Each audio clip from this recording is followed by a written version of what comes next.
All right. Thanks for listening to Remake Rewind, podcast which side of remakes reboots should have happened. I'm Mike, as always, and I've got Alex. What's up, bud? Hey, man. How's it going? Tired. It's hot. Yeah. Both of those things are true. Ugh. I paid more in taxes in 1 year than our president has in almost 2 decades. Yeah. How many people just turned off? I was playing Call of Duty the other night, and I was joking around. It was like me and a friend playing with two randoms who were also friends, but the two groups didn't know each other. And, we're on the same team, for anybody that's not familiar with Call of Duty. And so we're just like chit-chatting and stuff. And I said something, I don't remember exactly what it was, but I was like, yeah, he likes this, this, and this, but he doesn't like this or cops. And one of the guys on the other team was like, oh, man, that was almost cool. And I was like, I don't even want to investigate this, but that's a bad sign.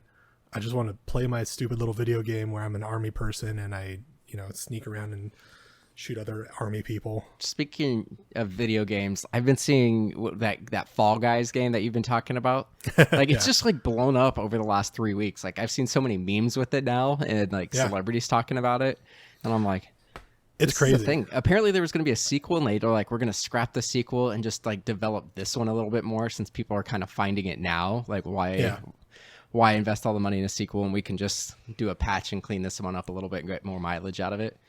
Yeah, and it's this thing where that's been really popular in video games recently, especially like since the onset of like battle royale games like PUBG and Call of Duty Warzone and Fortnite, where they do seasons of games now, and like a season of television, like they just update the game that you have. There's no like Call of Duty Warzone 2 or Fall Guys 2 or whatever. It's like, no, the game's already on your hard drive.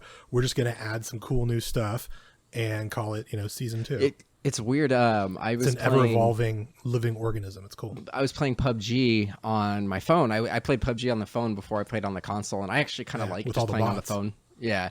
I mean, there are bots and there are human players. It's a mix of everything, but... Yeah, there's bots in the console one now, too. Yeah, but I was playing that, and I played it all the damn time, and then I stopped for whatever reason, and I picked it up a couple of days ago, and it had been 367 days since I played, so I got like a bunch of free stuff for coming back after a year, and like, I don't recognize the menu at all. Like, the gameplay is the same, but there are all these different things, like, oh, you got all these chests you could open and all these cards, and now there's like 4 different types of in-game currency within the same game, and I'm like, God, I don't care what my player looks like. I'm just gonna play the game. Yeah, it's not that stuff that you just mentioned is not on the console, but they have been changing the user experience a little bit and stuff. I wish that I could have a whole podcast just about PUBG. Honestly, I wish that they had more money or more desire to develop that game into something really cool. Yeah. Because I think it's different enough than Call of Duty and Fortnite that it's its own thing, but they don't have nearly as much money as either one of those other properties as either company. Yeah. And it just like, it looks like a PS2 game and it's laggy and no one's on it. And it's a bummer because I think it could be so much better. Yeah. Well, I think they don't care about US markets. Anyway, sorry, I'm getting way into it now. I think we're trying to avoid talking about this week's topic a little bit. This is a PUBG podcast now. Our first Halloween episode of 2020.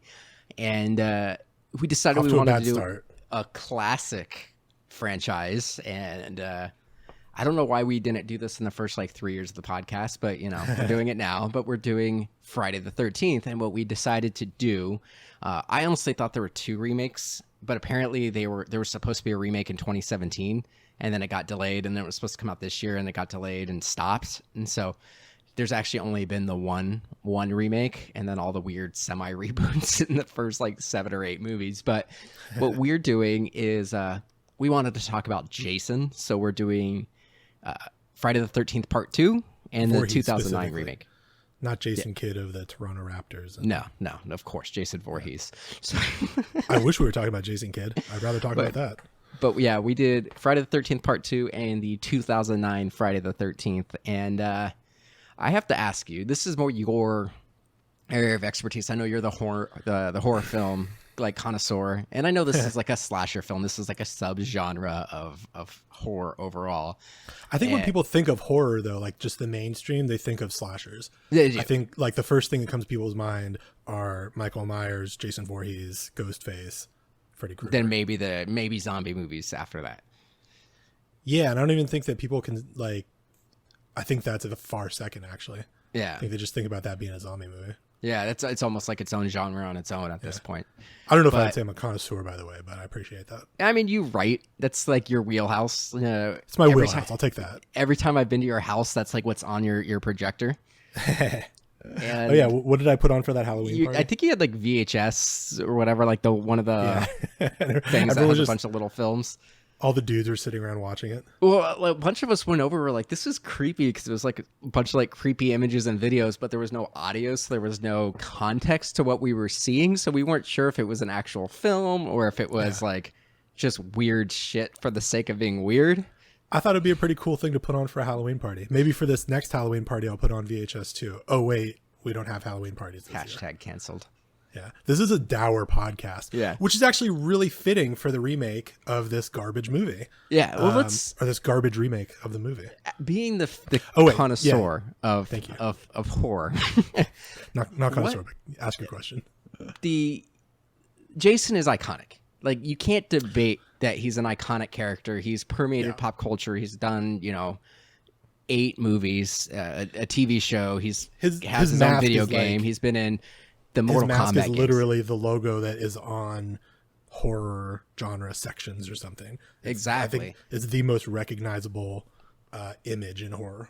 It's definitely up there. And it's one of those things that I can't tell you how many times I've seen people dress up as this character for Halloween, not necessarily because they love the character. It's just a really easy costume to throw on at the last minute. You just throw on a flannel shirt and pick up this mask for $1 at literally any store across the country during this time of year. You can get this mask.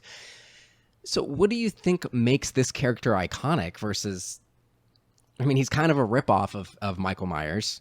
That's what this series kind of started as. 3 years later, right? Right. I didn't think that's what you were going to ask. I thought you were going to ask what my experience growing up seeing these movies. Oh, that too. But like, what is it that you think makes this character iconic? Because I'm just going to blow my load at the top of the episode and just say, based off the 2 movies we watched, and granted, we didn't watch all of them, I don't get it. Yeah, I'm with you. So let me answer your question while also answering the question that I asked myself that I thought you were going to ask.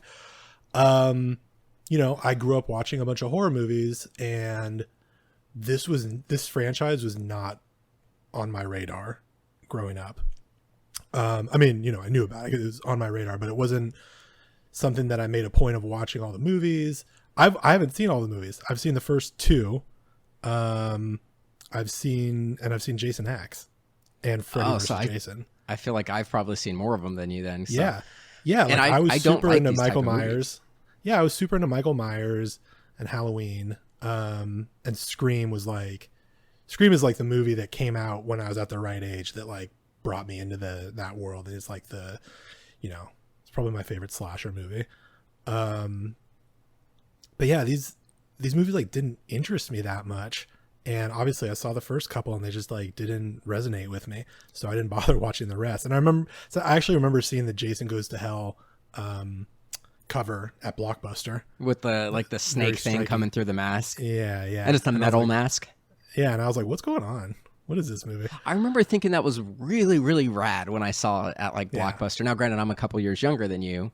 And so just like looking at the cover of that particular movie, I was like, what is this? And yeah, me too. But never bothered to. I'd seen the first 2 movies. So this one and the original one. I'd also seen Jason X. I had seen Jason Goes to Hell at some point. And then I would be surprised if I've seen it at some point. But I saw another one that has Corey Feldman in it, which he was in.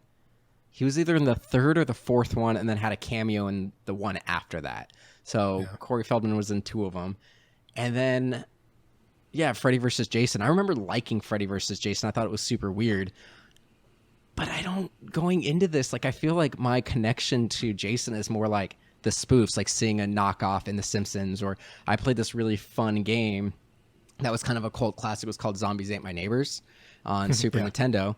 And I remember like being terrified of like the Jason like character that pops up, I think in level 4 for the first time, like the hedge maze level, and being terrified of that version of Jason. But like watching these movies, it was my understanding what separated this from your Michael Myers was creative kills. It was what was supposed to be the draw, was that this was a little bit more gory than your Halloween movies, and that they tried to elevate the scariness by having over the top kills, where Mike Myers wasn't quite that. At the expense of like trying to tell a story or having interesting characters. And I'm not saying that Halloween is fucking atonement or something. It's not the peak of character building and connecting on an emotional level with these characters or whatever, but there's stuff in there that's interesting. We like these people, or we want to know about their lives or spend time with them, and part of that is also Jamie Lee Curtis being charismatic as hell. Well, and I think even going to the Mike Myers thing, not having, at least in the original franchise, and not having that origin that he is he was abused like you had in the Rob Zombie versions, which I still even think the Rob Zombie ones were better than both of these films. But I do think having Mike Myers be just evil and not have a reason why he went crazy, I think is a little scarier. Yeah, for sure.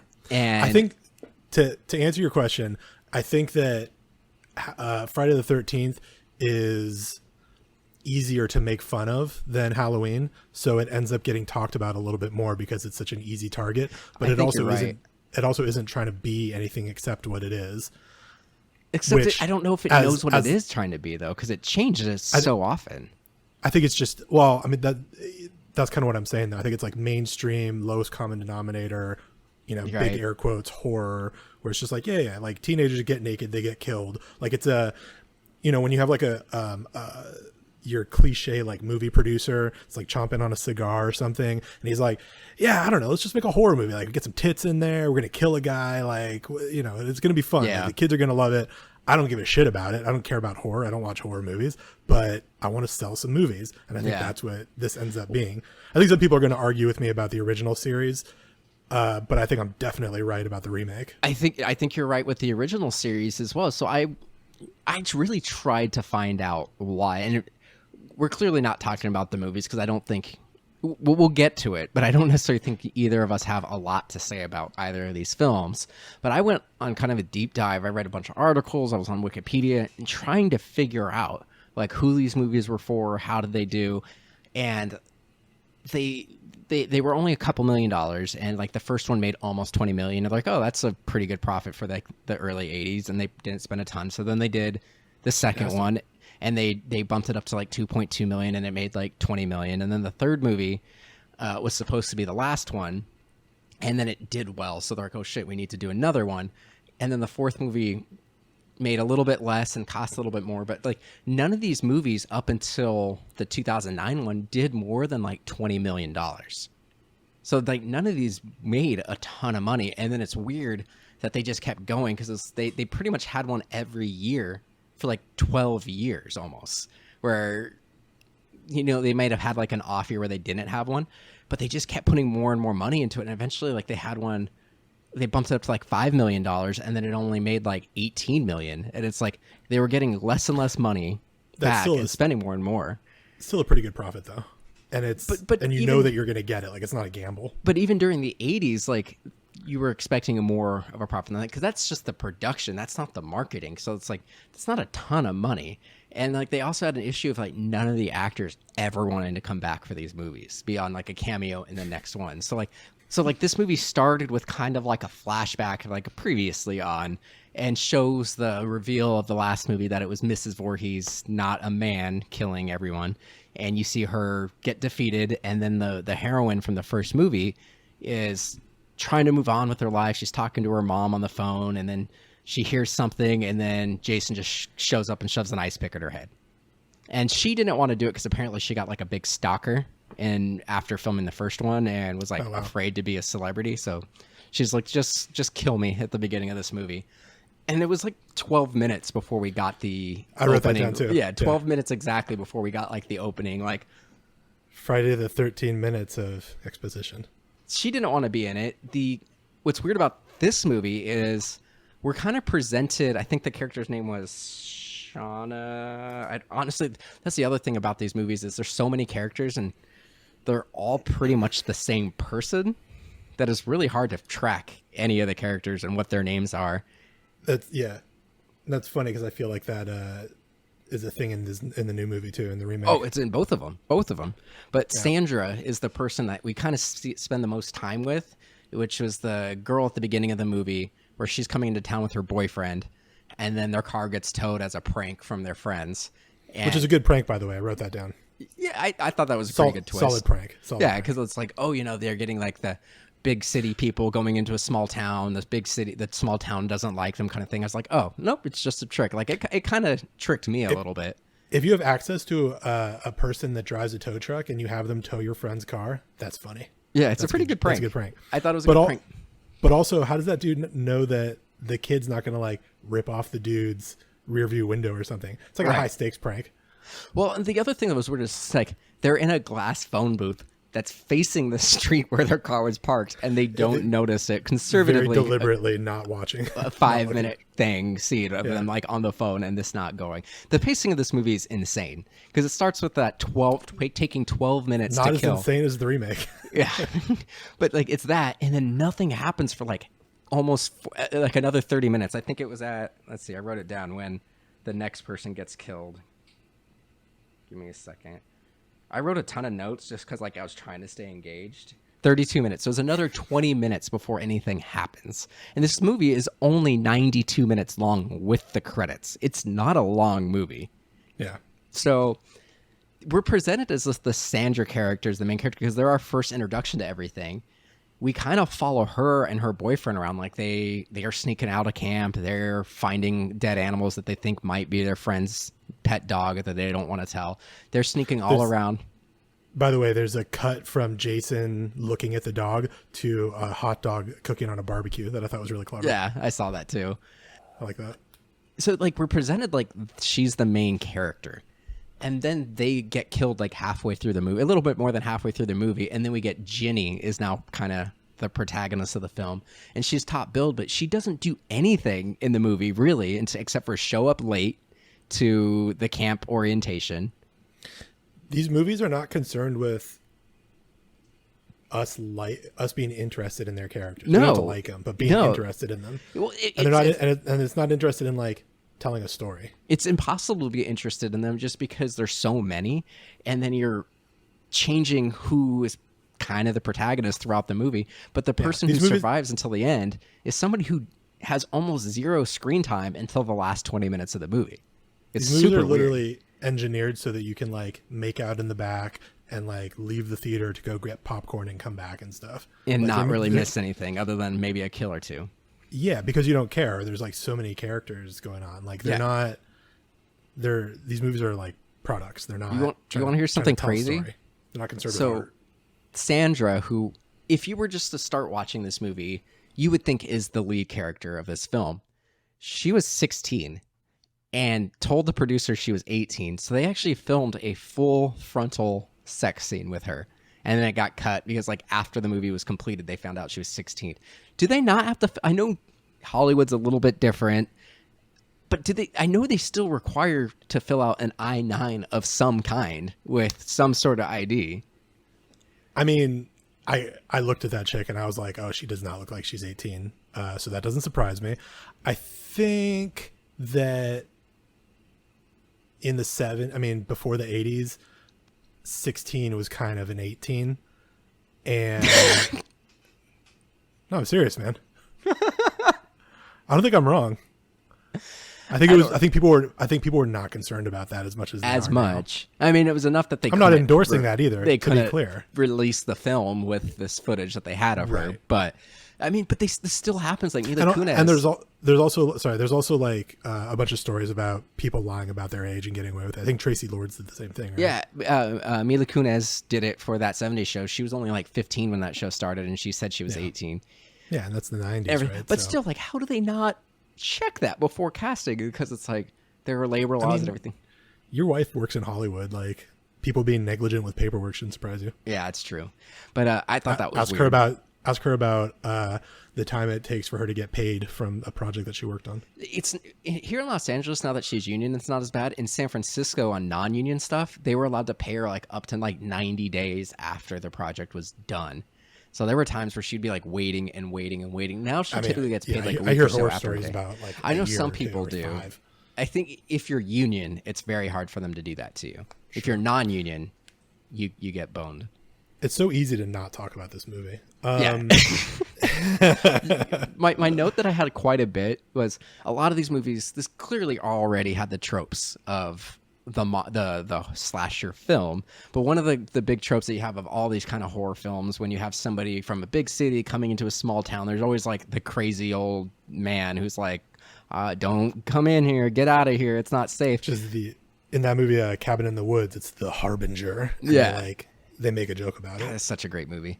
I'd much rather have watched that. But in this, my note for him was, it's crazy Norm Macdonald. He looks exactly like Norm Macdonald, just looked like old man makeup.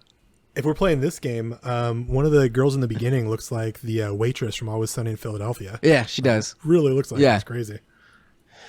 The kid in the wheelchair had kind of a Superman vibe to him, too.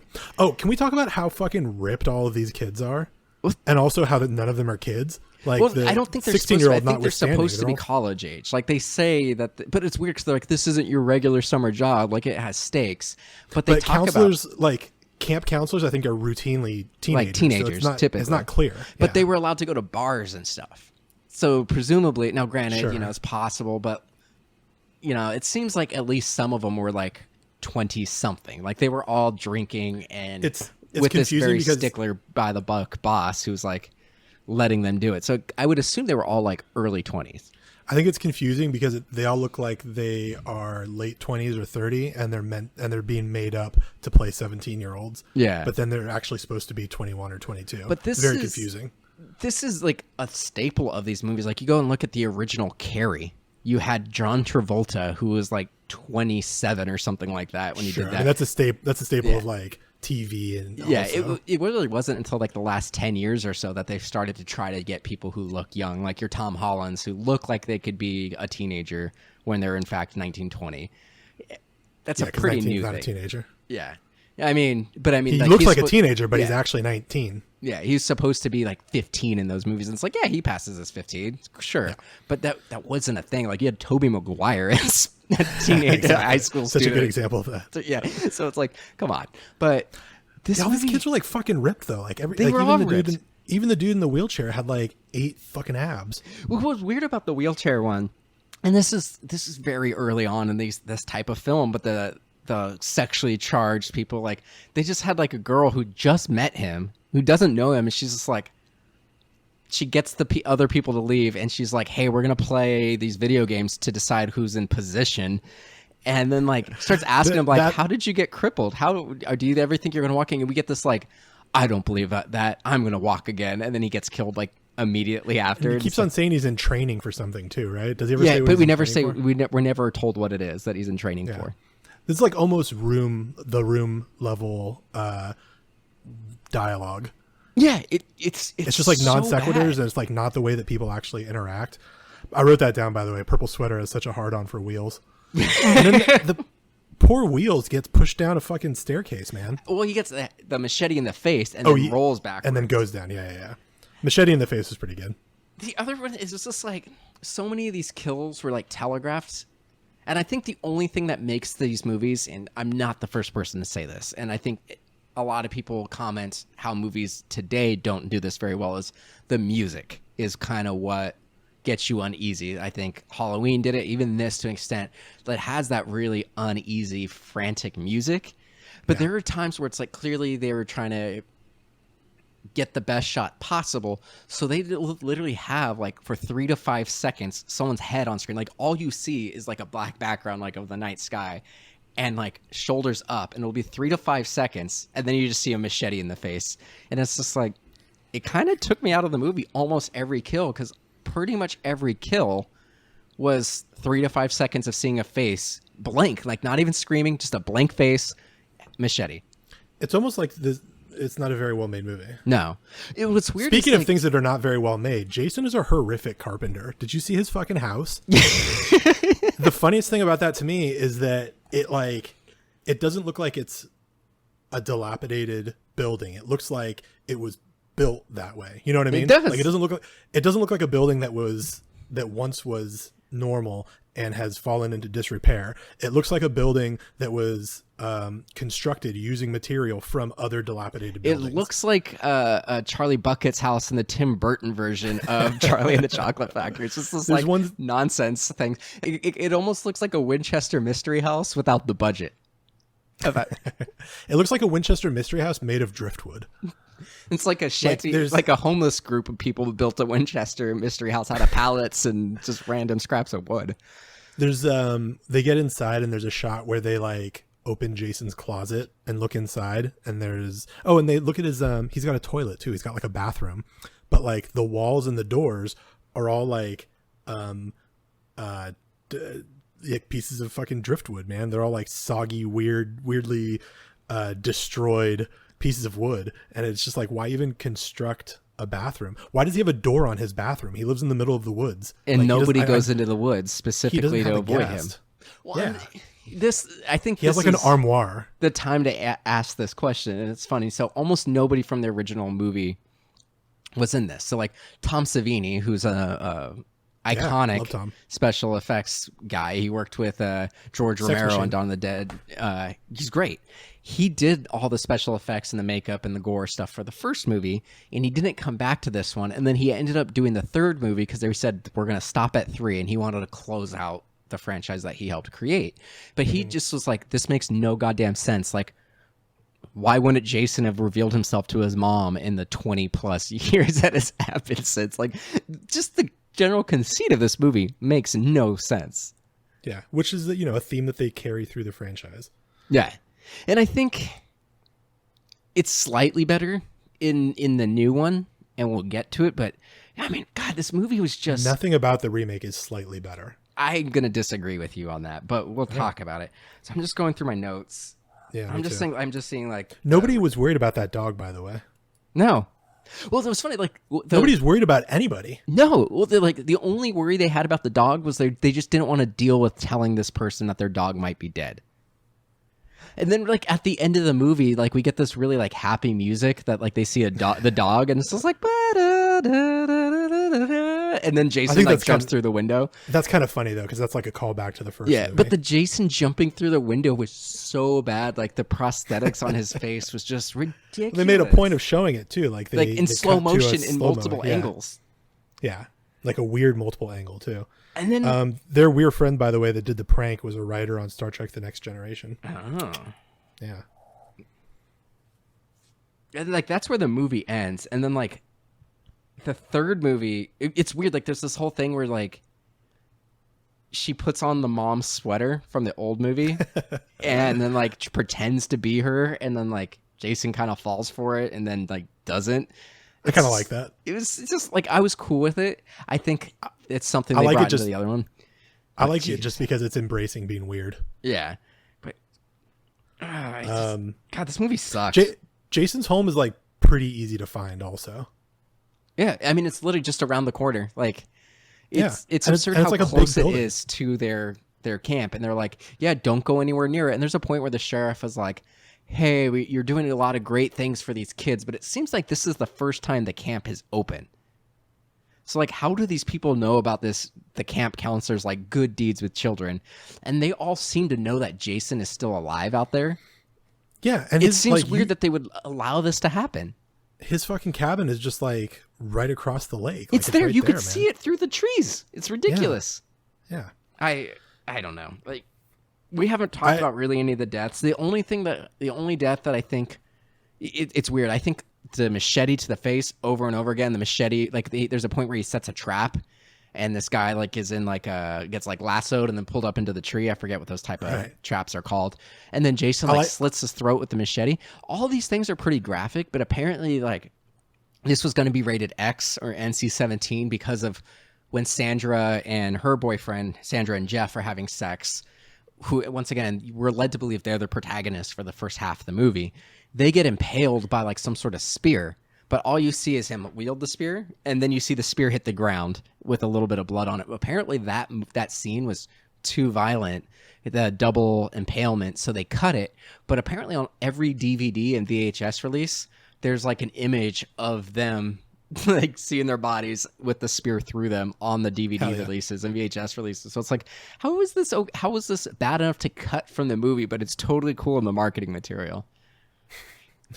Yeah, I mean, it's a bad movie. That kind of shit's weird and happens. Yeah, I think that's my favorite kill, by the way. That's the one that I remember from seeing it when I was younger. That's the one that stuck with me. I remember more like a similar kill with Kevin Bacon in the first one. Yeah, I don't remember. Yeah, Kevin Bacon. I couldn't remember if Kevin Bacon was in this one or the original one, but he was in the first one. Yeah, it's like this. I didn't hate watching this. This is like, oh, I did. It's fun. It was fun for me to revisit it. It confirmed or reaffirmed for me that I don't really get this franchise, but just as like a time capsule, it was okay. I feel like I would have rather watched the Unkillable one. I didn't have that bad of a time watching this. I don't love this movie, but I was like, all right, well, I hated watching it. That was interesting. I really don't like slasher films. What's weird, I'm really weird with movies because at one point I wanted to be a doctor. I've worked on a cadaver. I've done dozens of dissections with animals over my course of like my different biology classes and whatnot.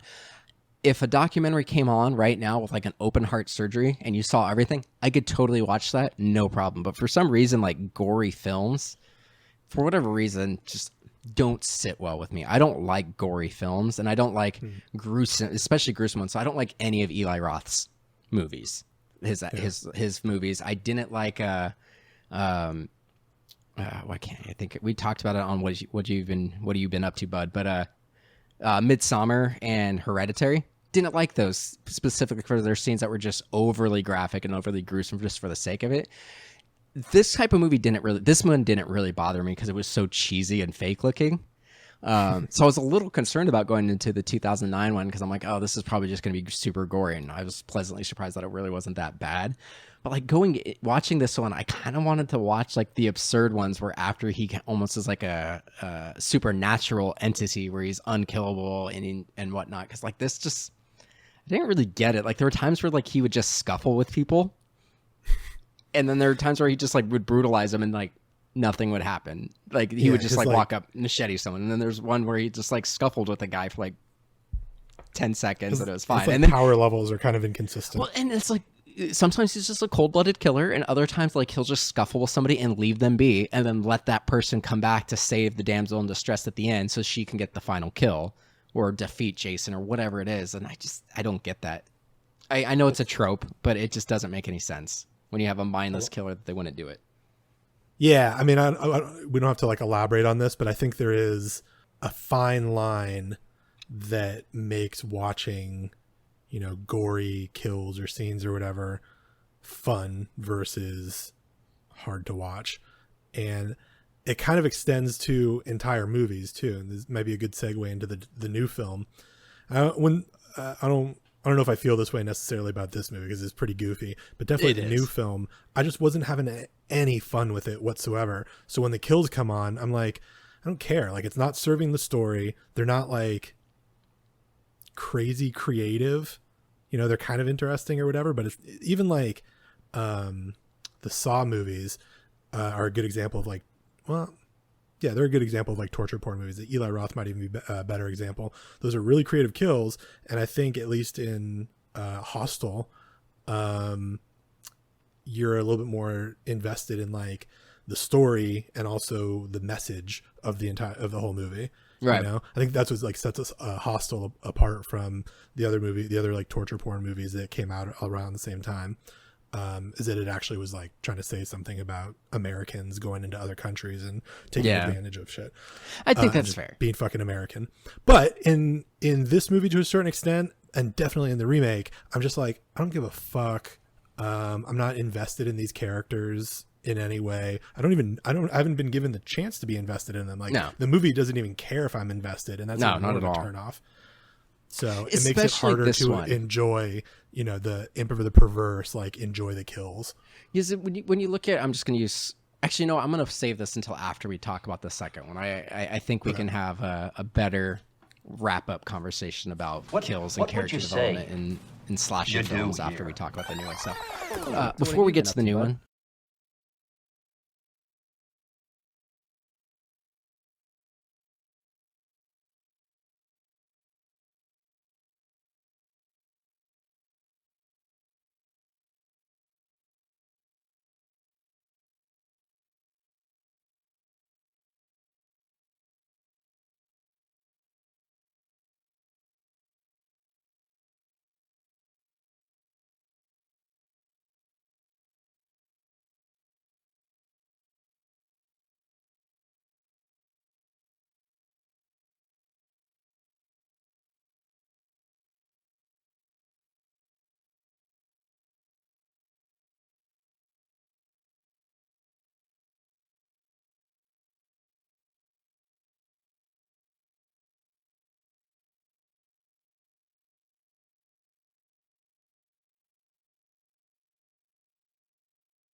So just today I finished the new Netflix documentary. I think it's called High Score, about the history. Yeah, I know. It's not even the history. It's like an origin story of video games.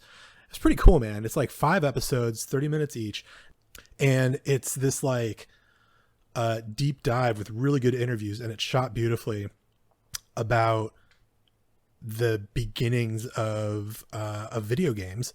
And it sort of covers like it skips Pong and that kind of stuff, but it starts like right before the Nintendo explosion. It starts with like arcade games, and it goes through the Nintendo explosion. It talks about Sonic, talks about Sega, you know, carving themselves out a piece of the market and going up against Nintendo. It talks about fighting games like Street Fighter and Mortal Kombat, which is cool. And it talks about the birth of the first person shooter with Wolfenstein 3D and 3D? Doom. Yeah, Wolfenstein and Doom and id Software and Madden, also the sports games that Sega started doing. And it really it's particularly interesting for me because I lived through all of that, and I identify with each one of those you know, beats that I just mentioned. Like all of those things are things that I remember vividly growing up. So it was super fascinating to watch the people that created these games talk about them and stuff, and they cover role-playing games as well. That's cool. That's in my list to watch. I added that to my queue like 3 or 4 days ago. So yeah, very easy watch. I had it on the background while I was working on pedals and stuff, and it was super cool. And then I finally got HBO Max. So cool. And Katrina's been working a lot. She's back on set. It's interesting knowing I've been how that's watching gonna be. her Instagram stories. Yeah, so she's working. She had 2 days where she worked like overnight shoots, and then she had another 2 days last week where she didn't come home until like 6 or 7. So I had a lot more time to myself than I've had in 6 months. So I was able to get a lot of content done. So I actually watched the entirety of the Harley Quinn cartoon on HBO Max over I've heard such good things about that. It's really good. Like you definitely have to watch 2 or 3 because it is so different from everything in the DC universe. Like there are stakes to it. Like civilians die, major characters die, like and cool. stay dead. It's crazy. So highly recommend it. I watched all 20 plus episodes over the last like 7 days. I watched the first 3 or 4 episodes of Raised by Wolves. And I'm on the fence about that. I think it has a lot of potential, but it's weird because it looks both cheap and expensive at the same time.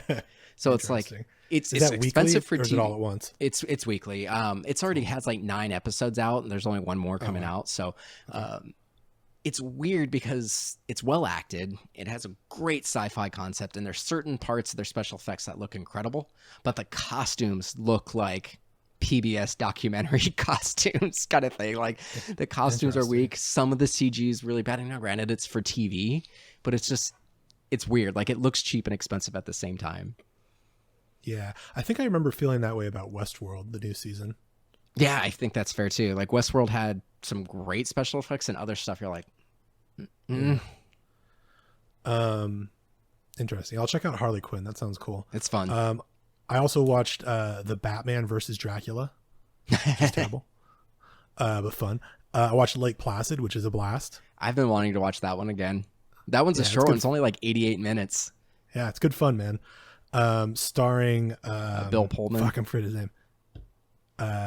Yes, who I love, but also Brendan Gleeson, who's playing Trump alongside Jeff Daniels in the new Comey thing. Movie. I want to watch that. Which looks fucking ridiculous. I don't want biopics of people who are still not alive, but still like in the position that they were in. It's a little weird that the movie's made about. Yeah. I think the problem is too many people can't do research on their own, like actual research, and discern fact from fiction, which is why we're in the mess that we're in. But I think for whatever reason, if they see it in a dramatization, they're more likely to go, oh yeah, Trump's a piece of shit.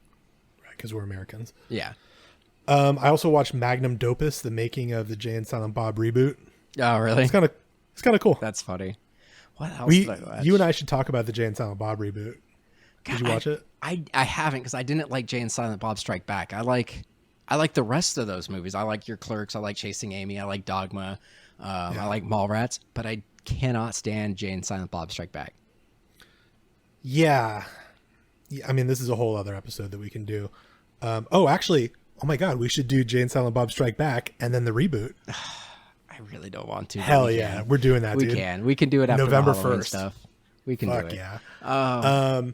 What else did we'll I talk watch? about that later. But it was fun to see like behind the scenes and stuff. Katrina and I started watching I Love Lucy because it's on Hulu now, and that show is fantastic. Now there are some little problematic stuff from it being from the 50s, but the pacing and the comedic timing of everybody on that show is fantastic. Like I've been laughing my ass off more to that than I have to like a lot of modern sitcoms and comedy TV shows. So that's been great watching. Nice. And then we also got through the entirety of the newest season of Chef Show. We watched that all in one day. And then of course The Boys. We're caught up on The Boys. Oh yeah, I was gonna say I've been watching The Boys like Thursday night so good. when it drops. Yeah, it's fantastic, man. I'm really excited to see where they go with the rest of the season. Yeah, me too. That last one was shit's going down. Shit's really going down. And it feels so relevant. Everything that Stormfront is doing, insane how relevant with it memes and social media and stuff, and no spoilers, but where she is in this most recent episode, and the way that relates to Homelander, like, dude, it's weird. No, it's great. We were watching it the last episode, the one that just dropped on Friday. We were watching it yesterday. And Katrina's like, I fucking love this show because it's so bananas, and like you said, it's so relevant to what's going on right now. It's weird, but it's cool. It's cool to have a second season that like improves upon the first season and builds on it. Because I wish I could remember the name now. I watched something else recently. Oh, it was Doom Patrol. I love the first season of Doom Patrol. That's my next thing to watch. I was going to start that today. It's so good. I'm so excited to talk to you about it. The second season of Doom Patrol, not bad. Does not deliver on the promise of the first season. Oh, really? I've heard. I know a lot of people who like the second season more, and they're like pumped for the third season. The people that you know are idiots. It's not.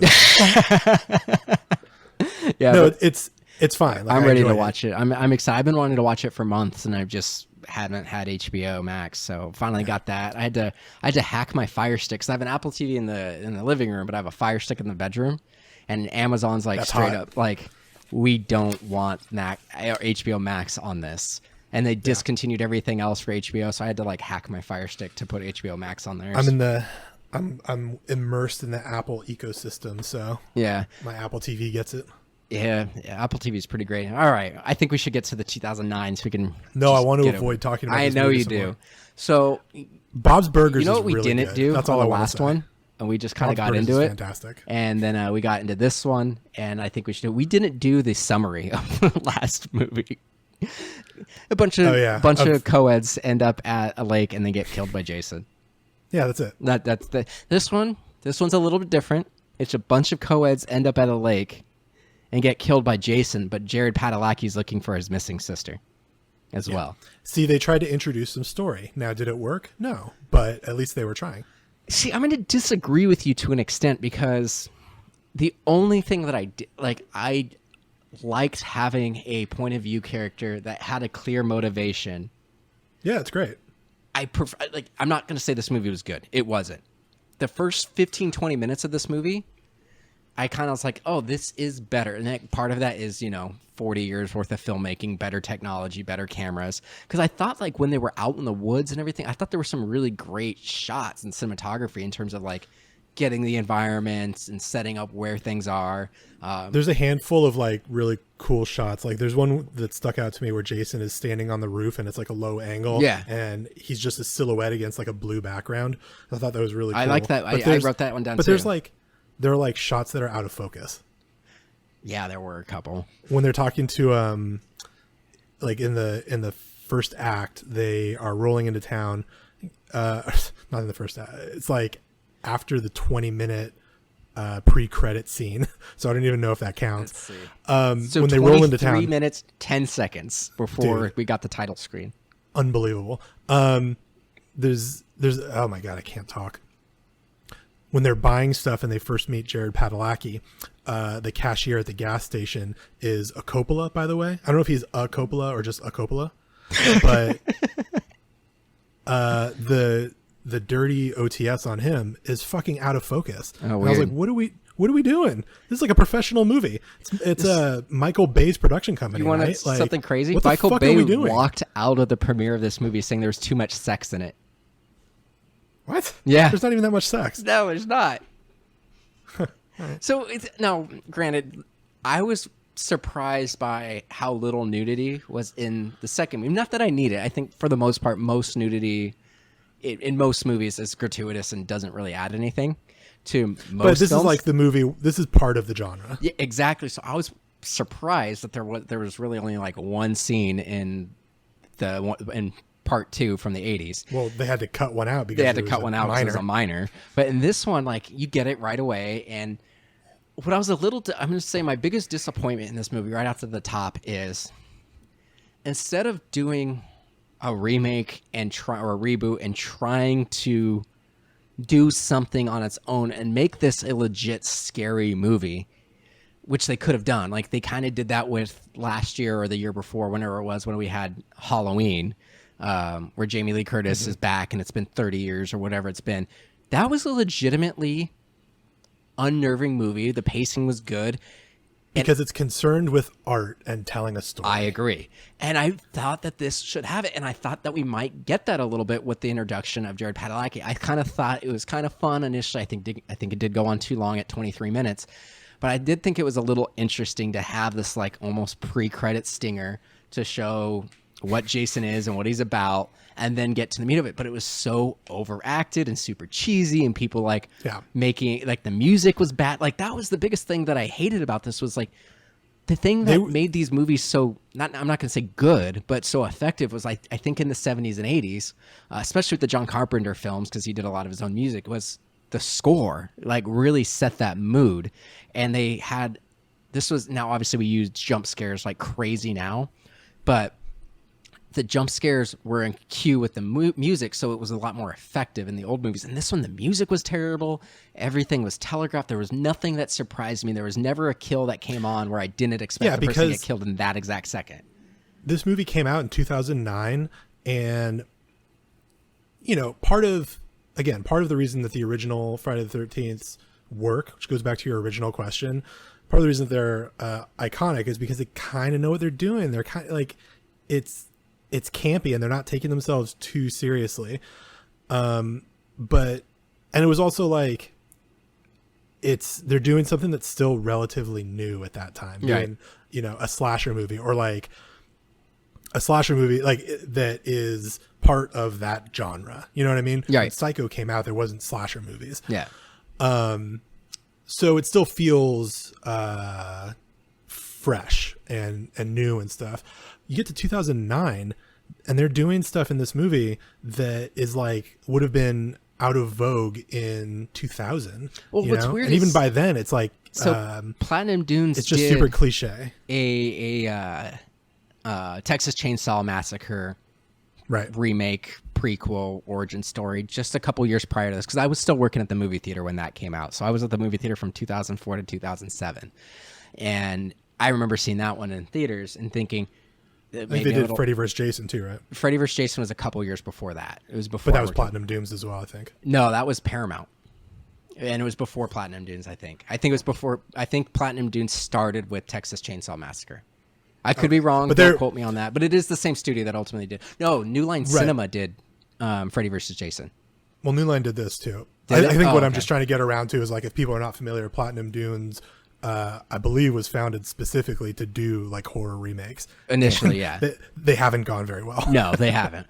So I think my biggest problem with this movie is you do get a little bit of that story element with Jared Padalecki. And I'm like, okay, this could be interesting. But it was super campy, over-the-top acting. It was almost like, oh, we're just going to do what we did in the 80s, but with higher production values. Well, that's what I'm saying. It's campy without any authenticity, which is what makes authentic camp fun. Well, you know, like John Waters' stuff is that there's a little bit of heart to it. Right. But this is just like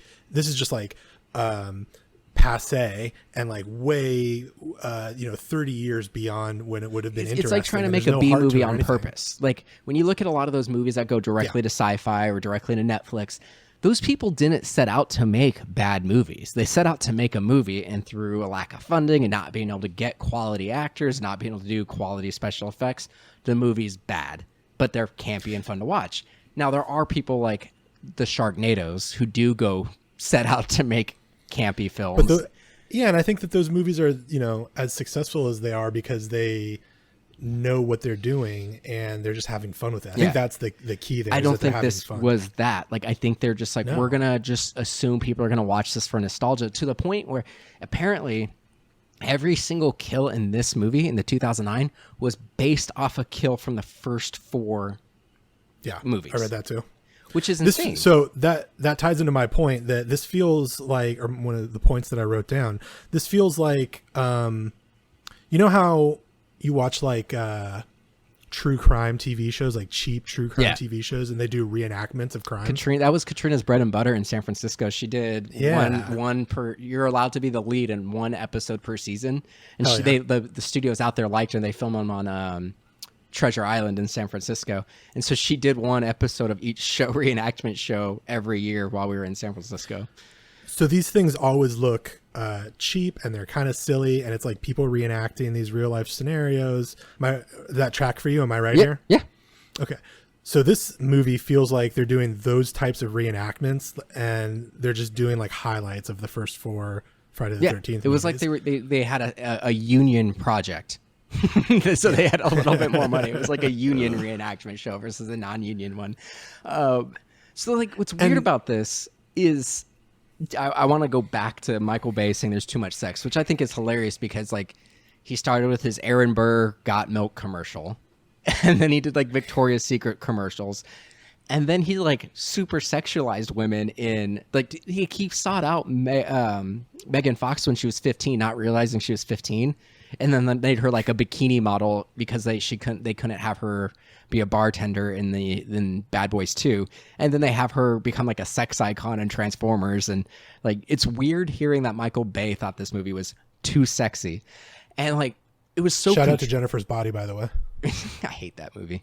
It's a dope movie. So what's weird about this is we get the weird sex scene at the beginning that's like really dumb where this girl's like rips out her tits and is like showing the guy from Mad Men and Superstore. Ginsburg. Yeah, Ginsburg shows. I met him, by the way. No, I haven't met him. I'm not gonna say. I have a funny, since I hate talking about this movie, I'm going to digress into my little, or I'm going to whatever the word is, into my little story about meeting him. I went to see Hamilton at the Pantages over on Sunset. Yeah, it was pretty good. We had really good seats too. And I was in line for the bathroom, and Ginsburg and this other dude were behind me, and they're just like chatting and stuff. And I was like, oh fuck, I love this guy. So I think I chimed in on the conversation. I was just like, oh yeah, I heard that too, and I added a little something, like just making conversation. And then I was like, oh, you're the dude from Mad Men, right? And he's like, yeah, I've other stuff too, but yes. And I was like, oh cool, I really like you in that. And that was it. And then later I realized, like, he had done Mad Men years prior at this point, and he's like on Superstore, which is like, I guess, a huge show now, but it's big enough, like it's cheap. It's got its own, it's on the Universal tour. Yeah. It's crazy how small and then it actually is. The embarrassing part of that story is that the dude that he's with is like his co-star in Superstore. So he was probably standing there like, I'm on a huge show. Which guy was it? The short dude. No, I don't know. I don't remember a whole lot about him. Anywho, and he's chubby. Okay, I think is it the guy in the wheelchair in that show? Is it him? I don't know. No, I've never watched it. Oh, okay. I don't think so. So anyway, getting back to this, Ginsburg. We get.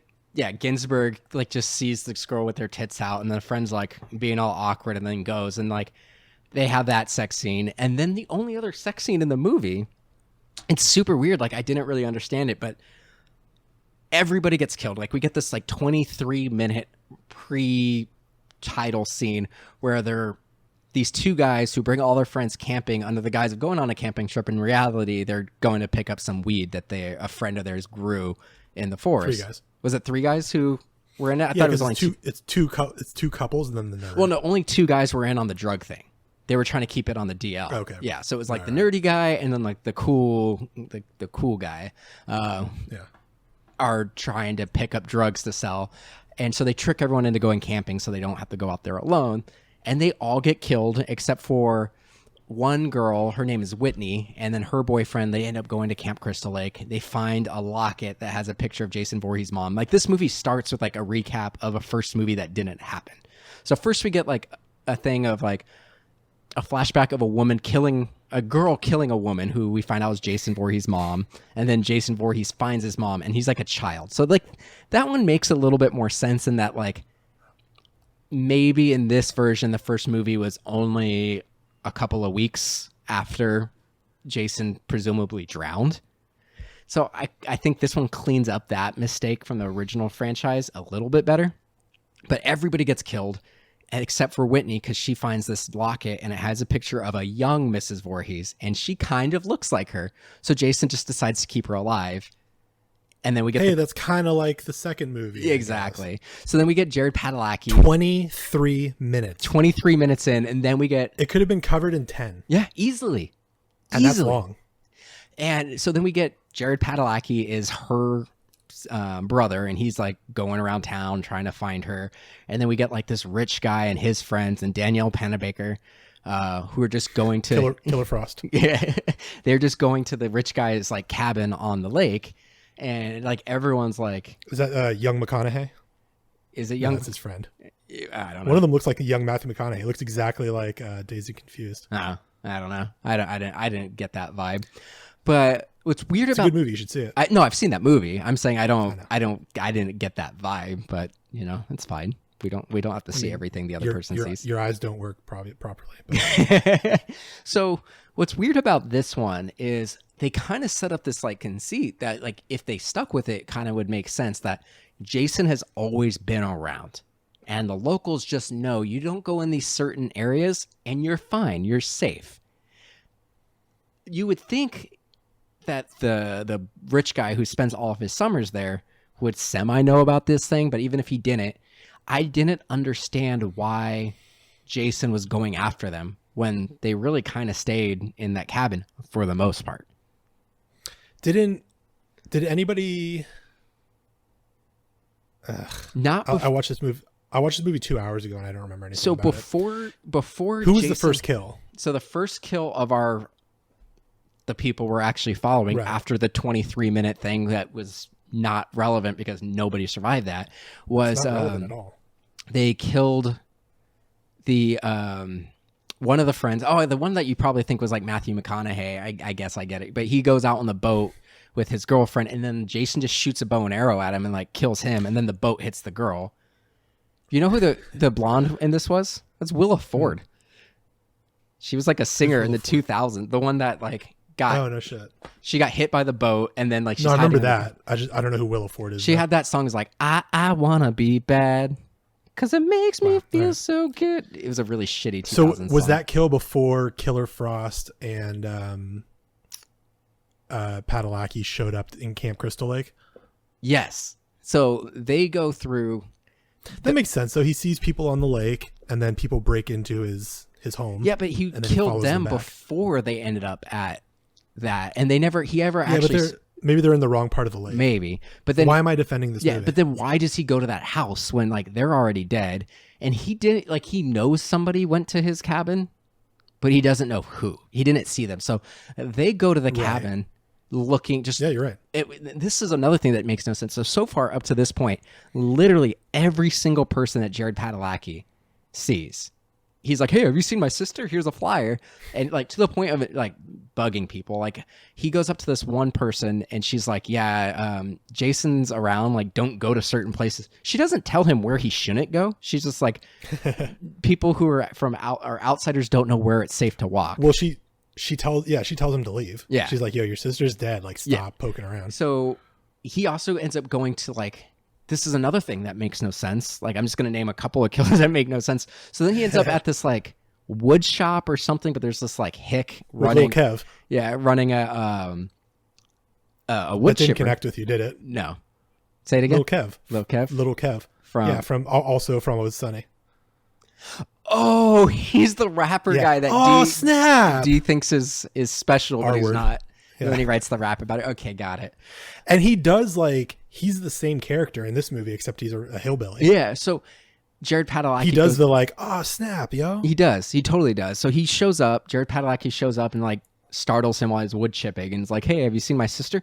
Jason just comes and like kills that guy for no reason. And that's how he gets his mask. Yeah, and that's where he gets his mask. And it's like, but why did As he I go was reading there? about this movie, they were like, the filmmakers apparently made a big deal about how in the original third movie, he just kind of has the mask at some point, and in this movie we really want to dive into how he got the mask. So that's something that you're going to see in our reimagining is how he gets the mask. Yeah, and that's important. it's not a big and I was deal. like, A, it's not important, and B, you didn't do anything with it. All it was he was He wearing. just saw it and put it on. He was wearing the sack, which is what he wore in the second movie, the original movie, that we're talking about, which is cooler. And in this version, I actually thought the sack was pretty effective, but the sack gets torn or whatever, and then the guy was like, "Oh, you ugly," and then he kills him and picks up the hockey mask. That's all there was to it. And so at this point, they play really dramatic music. Yeah. Too. So at this point, this is when Jared Padalecki and Danielle Panabaker go to the Camp Crystal Lake and they go and see Jason's cabin. They hadn't gone into it yet, but they're just walking around. And then they hear footsteps. At this point, neither of them have seen their friends die. Neither of them know any of their friends are missing. They have no reason to be afraid. I think they think that they're trespassing. Right. But at this point, every single time Jared Padalecki was like, "Hey, it's me." Why do they immediately go and hide? You would think he'd be like, "Hey, I'm not trying to do anything. I'm just looking for my sister. Have you seen her?" kind of thing. But I think you're nitpicking one of the smallest issues. But it doesn't make sense when literally every time we've seen him interact with somebody, he's annoying. He's annoying people looking for his sister. And it doesn't make sense this that movie hides. isn't very well made. Exactly. So at that point they hide, but they drop on their backpack. So Jason knows somebody was there, but he doesn't know who. Right. And then, so eventually Jason just shows up and massacres everybody. This was the other sex scene was the douchebag guy is Danielle Panabaker's boyfriend. Kind of. No, they say it multiple times that is. I know, but they those people don't act like they don't. Humans do. So what's weird is the douchebag guy. I wanted to point this out. There's one scene because it relates to what you're talking about. There's one scene towards the beginning where she's like sitting outside and he's like, oh, you know, the other guys are like fucking with my parents' house and like I have to keep an eye on them. And she's like, well, do you want to go for a hike? And he's like, no, I have to stay here. Like, don't you see what they're doing? And she says something like, well, what are you afraid that they're going to do? Like, they're not going to, I forget what she says. They're not going to do something ridiculous. And he's like, yeah, I guess you're right. But in that moment, I was like, look, they might fuck up the house. They might get drunk and break things. Which like, they do. He has a good point. Yeah. And then he says like, oh, you know, I learned some new moves or something. He's making some innuendo and he puts his hands on her hips and she acts like he's not a boyfriend and like being creepy or whatever. And she kind of walks away and he's like, no, I want to go on a hike now. And she's like, oh yeah, now you want to. And I can't even describe it properly. No, it's weird. It's not how humans interact. It is super weird. But what makes it even weirder is they're gone for a couple of hours. So she goes, as far as he knows, she's going on her hike. Well, she shows up with Jared Padalecki, which, if they're boyfriend and girlfriend, is kind of weird. She just disappeared with a total stranger, right? For 2 hours. But he doesn't in the know woods. that yet. So she goes to leave and then like runs into him and then invites him back. It is what it is. But what's weird is, so she's gone for presumably a couple of hours. They're on a camping trip together with all their friends, and there's just this random girl who's like with them, and he decides to like fuck her, and it's like a very long sex scene with her, and it's super awkward. He's like, your tits are tremendous. Perfect nipple placement. Stupendous, yeah. Perfect nipple placement. Like, I think they're like trying to be funny, but it didn't work. It was dumb, and I just didn't understand. It's like, dude, you're here with your girlfriend. Like, how is this gonna play out? But whatever. It's almost like it's not a very well made film. Right. So then like they show up, Jared Padalecki and Danielle Panabaker show back up and they're like, dude, there's a guy going around killing people. We should go. And they're just like, no, we're still fucking. And then like they finally like finish and they come out and there's no conversation about it at all. Like, were you just fucking my friend? Like nothing. And it's also not like at all. And also like they saw somebody get killed, right? Why doesn't she say, hey, it's an emergency? Open the door. Yeah. You know, at no point does she say it's an emergency. She's just like, guys, we really need to talk. Yeah. It's like, yo, super weird. You need to like emphasize the seriousness of this situation a little bit. So at this point, just a little bit, it just becomes like a standard slasher film. He kills. And then the two token people of color characters get killed. Yeah. The Asian guy and the black guy get killed. And then the girl gets Which killed. is also, the Asian dude is, I think his name's Ronnie Yu. Who he was in Disturbia. Asian character in Disturbia, which we covered as well. So, and here's another thing that annoyed me about that is the black character. He was a good friend. He makes a point, like the writers make a point of having him say, oh, you know, you just assume things because I'm black and blah, blah, blah. And to my eyes or to my ears, it was clearly them saying like, I'm not the token black character and I'm not just going to be like a guy who dies. And he serves no purpose in the story, by the way. No, he does nothing. And he like right before he goes to meet his death with Jason, he even says like, you know, don't act like you know me, or don't act like you know what I'm about. I can outrun anything or something. Yeah. And then he just goes and gets killed by Jason. And I was like, why did you set up that he was going to like subvert our expectations? Because it's a bad movie. So at this point, they just start killing everybody. Like, boom, boom, boom. Everyone dies. Jared Padalecki and Danielle Panabaker end up back in Killer Frost. Jason's lair, find his sister, and then Danielle Panabaker just gets killed immediately as soon as they find the sister. Because, oh, no, we've got another female who can survive. Kill her. And then she passed off her final girl duties. Yeah, and so then they have this weird thing where like they're running away. Jared Padalecki gets attacked and has a little scuffle with Jason, but Jason lets him live. And like he goes to kill Whitney, and then Jared Padalecki comes and like scuffles with him again. They get away, and then they use like a series of chains and the wood chipper to trap Jason, and then they like hit him with the machete, and you think he's dead, and they go to dump his body in the river versus like calling the cops, which at this point the sheriff had already been killed too. It didn't really matter if we talked about him, but they just go to dump his body in the river, and then he bursts through the pier and grabs them at the end, and we get another like, ooh, twist ending. But it's like, dude, how fucked up are you that you just kill this person and don't call the cops? You wait hours. They killed this guy at night, and they go to dump his body in the morning, and they're just kind of like standing there watching the sunrise. Like, it's fucking weird. Yeah, it's almost like it's not a very well made It's terrible. It's a terrible movie. there's all speaking to that point, they're playing beer pong, and I guess like the one guy loses 10 times in a row, so his punishment is that he has to drink beer out of the dude's shoe. That seems like more of a punishment for the dude who has to walk around with a soggy shoe. Where did you watch this? Did you watch it on Vudu? No, I rented it on iTunes. Oh, okay. That's weird. I don't remember that scene. Because I almost rented on Vudu, but it was an extended cut, and I was like, I don't want to watch an extended cut of this. So I watched it on iTunes. Mine didn't say if it was extended or not. Okay, so then we probably did watch the same version. Oh, I want to point out also, just as far as the people of color being token characters that are there just to be massacred, they're also the only two people in the movie that don't have some sort of a sexual relationship, which is like. That's a thing for Asian characters too. Is like Asian men. The Asian guy tried though. He tried to hit on the girl. But they make a point of being like, oh, he can't perform as well as the white men can. It's true. And it's just like, it's fucking tired, you know? And this whole movie, especially for 2009, I know that was like a long time ago, but it's got horror tropes that were so tired by then. Like, this is the movie that Scream was trying to warn us about. Yeah. You know? Scream came out, I think, 94 or 97? 96, I think. Yeah, you're right, 96. Scream came out in 96 and just eviscerated all of it. Scream, did I say this before? Scream is the fucking Nirvana. What's funny is a lot of people agree with you. Horror movies.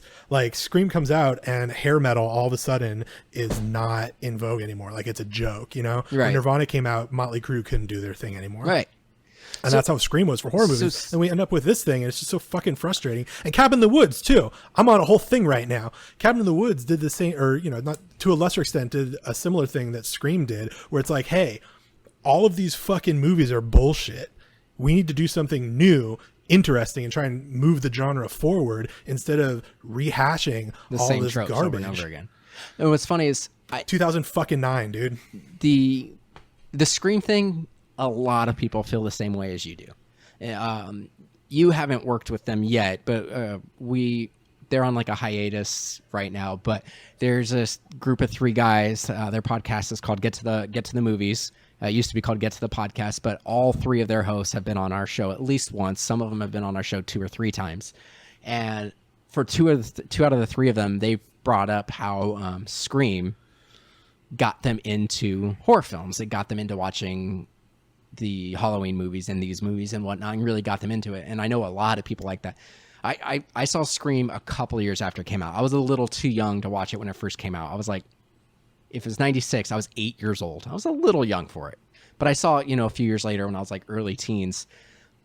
And I do think, for as great as Scream is, I do think it falls into a lot of tropes towards the end. Like, I think it's a fantastic movie up until like the last 20 minutes when we find out who the killers are. And then it's just like, we're going to kill everybody and anybody. And it kind of loses some of its thing. But that's just my piece on Scream. I still think it's a fantastic film. And I went and watched the second and third and fourth one after the fact, because I think they're good enough, but I don't think they're like perfect. Even the first one, I don't think is a perfect film that people make it out to be. All right. Hot take.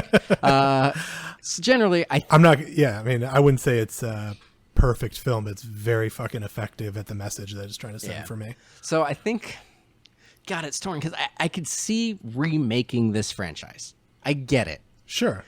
I just think if you were going to redo it, I would have rather than taken it seriously versus going like, oh, we're just going to make it sexy and we're just going to try to make it funny. Because this movie did become, like, this franchise did become very meta eventually. Just like Nightmare on Elm Street did too. Here's a pitch for you. When were the Halloween remakes, Rob Zombies? They were before this, right? They're probably around the same time. Let me look it up. Hey Siri, when was the Halloween remake released? I was probably thinking about the third fucking one. 2007. Okay. So this movie was made because Halloween was rebooted and did well. So people's issue with the Halloween remake is that Rob Zombie tries to instill some sort of mythos into Michael Myers, where, as you said, the cool thing about Michael Myers is that he's just evil. He's just a fucked up kid. Yeah, he's just fucking evil and like supernaturally evil, probably. But there's not an explanation. That's what's cool about it. He's the boogeyman. So for the Friday the 13th movies, which are like become mired in all of this supernatural resurrection and going to hell and blah, blah, blah. They should have looked at Halloween, flipping the script and being like, oh, we're going to give Jason a story, and said, okay, we're going to do the opposite. We're going to embrace the fucking nihilism of our character and just say Jason doesn't have a backstory. Maybe he's a kid that drowned in the lake, but that's it. We're not going to explain it beyond that. And he's just the boogeyman that's coming to kill it and coming to kill these kids that are having sex and drinking and stuff. And I think if they had gone that route, being more gritty and dour would have made more sense, and it would have just been a better movie. I agree. I would have preferred it to actually be a serious film versus trying to still be a caricature kind of film. Like it didn't do anything unique or original, and to the point where they used all the same kills. Like I can still remember a kill in Freddy versus Jason. There's a point where this couple's having sex and they're in like a fold-up bed, like a cot, and Jason just comes and like folds it shut and like snaps them in half, kind of thing. Like it's stupid, but it's unique and it's fun, and it sticks in my head. I just watched this movie a day and a half ago, and the only kill that sticks out in my head is the bow and arrow one, and not because I think it's effective. It's because I recently got into archery. I just got a bow a few weeks ago. How is he such a good archer? I don't know, bro. Yeah. To hit somebody on a boat moving quickly at conservatively, and he throws an axe at the dude too. Yeah. He throws an axe at the black guy. Yeah, it makes no sense. But the only kill that stuck out to me was that one because I recently took up archery. Yeah. Yeah, man. In part 2, the original one also, there's so many just like machete kills, you know? Yeah. Most of them are machete kills. For a franchise that's supposed to be about like creative kills. There's just a lot of like, oh, so you hit him with a machete. All right. Yeah. There's multiple machetes, one spear, and one guy getting choked out with a wire. And that's it. So, yeah, honestly, this movie was not a good remake. They were going to remake this again like a year ago. And I think LeBron James was involved. In this one? Did you read that? No. Yeah, LeBron James like has a production company, and he was supposed to do a prequel. Oh, shit. I did not know that. I know. Like, what's the connection? I don't know. So yeah, I think I probably speak for both of us saying this is a shitty remake and we didn't need it. This is maybe one of the worst horror movies I've ever seen. I did not have fun with this one at all. No, it was a rough. It was watch. all work. Yeah. Yeah. All right. Well, so we're sorry, and we're going to try to pick better movies. Yeah. For the rest of these are iconic. We couldn't have picked a more fitting thing for Halloween. Like it's weird that we hadn't done these already. If I'm being honest. Well, yeah, and I think I kind of said this earlier, but like I opened with saying like I was never super into the Friday the 13th movies, and watching part 2 was kind of like, yeah, makes sense. This is why I wasn't, and this one really hammered that home. It's like, yeah, these fucking movies suck. Yeah, like, I'm not interested in these. Let's get into the news really, really quick.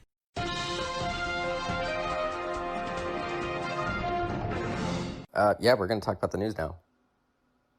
Movie news. I don't have a ton. The Craft remake, which I knew was coming, but I didn't know they'd already made it. That's coming to VOD sometime in October. They're skipping a theatrical release. Yeah, I didn't realize they finished it. Yeah, I didn't know they finished it either, so that'll be interesting. The other one, it's a bit of a stretch calling it a remake news, but we know that Kang got cast in Ant-Man 3, and Kang is traditionally a Fantastic Four villain, so it's safe to assume that we're starting to get some Fantastic Four stuff. What makes it a little bit more interesting is depending on which version of Kang you think of, he's a time-traveling Avengers level threat, is in some ways he's related to Reed Richards. So in some versions he's like a great grandson. In other versions it's actually Reed Richards' father traveled to the future, had an illegitimate child, and then went back to his normal time. So the fact that this actor, so Jonathan Majors, right? Yeah, Jonathan Majors, who's in Lovecraft Country right now, got cast as Kang, and him being a person of color, if they're going to stick with that origin that he is a relative of Reed Richards. Now, granted, if they go the great grandson, it could be a different race. But if they go with the fact that it's Kang is fucking blue, right? Well, that's a costume that he's in. So he's not. His face being blue. Yeah, that's like a skin. It's like a atom thin armor. So he's not actually blue. But it's conceivable that he could also technically be Reed Richards, because there's other versions where he actually is Reed Richards, or he's a relative. So we might get a black Reed Richards in Fantastic Four. And I've heard whispers that John David Washington from Tenet might be Reed Richards. That'd be cool. I bet they don't do it. I don't think they will, but I think it's possible that they go, well, we're not going to give the fans what they wanted. We're not going to give you John Krasinski, but we're going to do this. So I think John Krasinski is too busy directing, so I think he's going to end up being one of the what if versions of Captain America. That would be interesting. And also him and Chris Evans are buddies, and I think he auditioned for Captain America. Oh, he had it. So he went to the point where he was doing screen tests and getting costume fittings. John Krasinski, and that doesn't mean that he had it. No, it was like Marvel's pretty much said it would have been his if Chris Evans turned it down one more time, because they offered the part to Chris Evans 6 times and he kept turning it down, and then they brought John Krasinski in, and then they're Chris excellent Evans at casting. Yeah, which makes me remember one more thing that I wanted to say about Friday the 13th, the remake. All of the fucking male characters look exactly alike. I felt like I was watching Armie Hammer's The Winklevoss twins. Like, they all look like they're related. I can't tell any of them apart. The only reason that I knew that Jared Padalecki was Jared Padalecki is because he's got dark fucking hair. They're just like CW actors. Yeah, it's garbage. Yeah. It's so poorly cast. Yeah, I agree. Killer Frost wasn't good in it either. I like her as Killer Frost. But that's pretty much all the news I got. So they're bringing in Kang the Conqueror. So Kang is like, I don't know, maybe they'll downgrade him a little bit in these movies, but like Kang is, like you said, an Avengers level threat. He could, I mean, correct me if I'm wrong, but he's sort of on the order of Thanos. Yeah, he's up there. Like it takes the entire Avengers to beat him.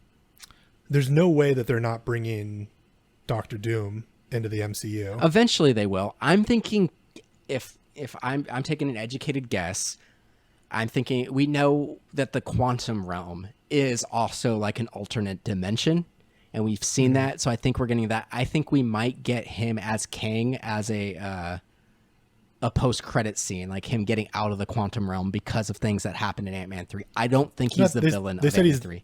I think they said that he's a villain. I don't believe that. I don't think he's going to be the full-fledged villain. I don't see them blowing their load with Kang for Ant-Man. Well, I think he might be. I think he might be a precursor to what he becomes. Yeah, I think he might. I think, based on the fact that he's a time traveler and he's always sort of around, I think they might have him be the main villain in Ant-Man 3, but have him, be defeated but not die, and then he sort of starts popping up throughout the MCU. I think so. I think we're just going to get a bigger character later on. I think we're going to get a tease of what he'll ultimately be. Yeah. My original question was going to be, do you think Kang is going to come back as one of the big bads in the Avengers movies? And also, do you think we're going to get Doctor Doom in this next phase? And do you think we're going to get Galactus again? I would love to see a purple giant Galactus. I don't think I don't know. I don't know if we're going to get him right away. I would love to get Doom. I would almost like to see like an I think what we might get is almost like an anti-Justice League kind of thing, where we might get Doom. We know Abomination is still out there. I feel like Doom or Norman Osborn is going to be the next big bad that we see. I think we're going to get Norman Osborn or Doom to kind of fill in as the Loki character, who is like a bad guy who has his hand in multiple movies. I don't think that they have the rights to Norman Osborn. I mean, Sony technically does, but Sony. Right, so we'll see so what they do. I don't think Marvel will make him a character that pops up. Right. So I'm saying somebody on that caliber. So whether it's Doom or Osborn, I think after all the backlash, I think Sony and Marvel are gonna work out their shit and actually get this going. But yeah, but I just don't think that they can commit to Norman Osborn being a mainstay in the MCU if they don't have rights to it, because it could just disappear at any time. Right. So that's why I think they would Sony is committed to having at least 3 more Spider-Man movies in the MCU. So I think we could commit to having Norman Osborn for about a 5 to 7 year period. So I can see Norman Osborn being kind of this thing who kind of has a feeling almost like people knew that Thanos was coming. I don't know. I would like to see Doom, but I don't know if we're going to get Doom quickly. I think Doom will be like the next phase. But I would like to see Doom be a consistent threat. I could see Doom being the Thanos of the next. Like, I could see the next 3 phases building up to. No, I'm sorry. I could see the next phase building up to Battle World. That would be, yeah. That's another thing that a lot of people think are going to happen, and that you'll have the collector. And maybe Doom sticks around. Yeah, I think you'll. But I think all of the Doctor Strange multiple dimension stuff. I think that's gonna coalesce into an Avengers movie. We really don't know how deep they're going to get in that stuff, but I do think, and I think that means like John Krasinski coming in as Captain America too. Like, you get these alternate dimension. That could be cool. I'd be cool with whatever. I really don't like going into Infinity War.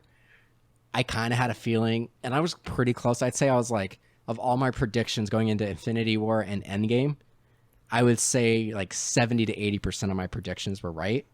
I honestly have like no real predictions on what's going to go on. I think WandaVision, which is later this year, is going to give us a pretty good idea of what to expect going forward. You watched that trailer, right? Yeah, looks good. Yeah, I'm pretty stoked on it, man. Yeah. One of my friends called me and she was like, "What the fuck is going on with WandaVision?" It looks weird. She had not even heard about it until this most recent trailer, and I was like, "Oh man, give me a call. Let me tell you about it." I can't wait. Yeah, I'm stoked. Do you think they're going to bring Magneto in? No, I don't think so. I don't think they're going to change their origin that way.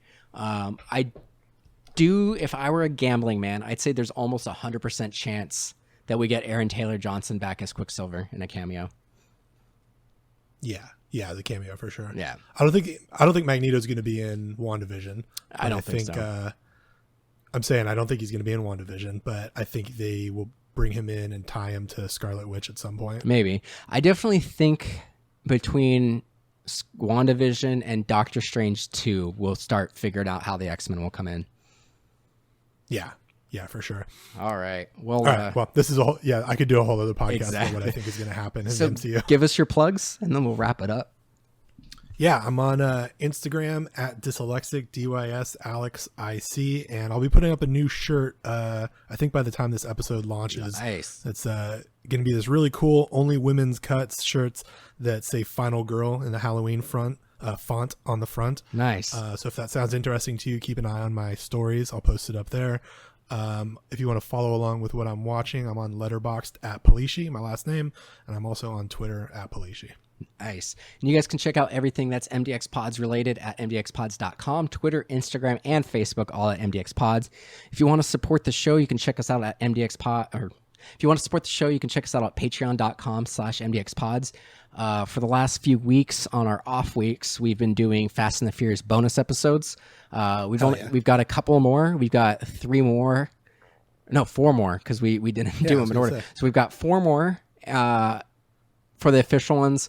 We haven't officially decided if we're going to do Hobbs and Shaw. I'm thinking we're not going to do Hobbs and Shaw, but we'll see. If people want us to, maybe we will. But after we get through the Fast franchise, those bonus episodes are going to become Patreon only. We want to give you guys a little bit more for your buck by backing us on Patreon. So we're committed to making exclusive content for that platform going forward. So check us out. And that's it. Thanks for listening. Thanks.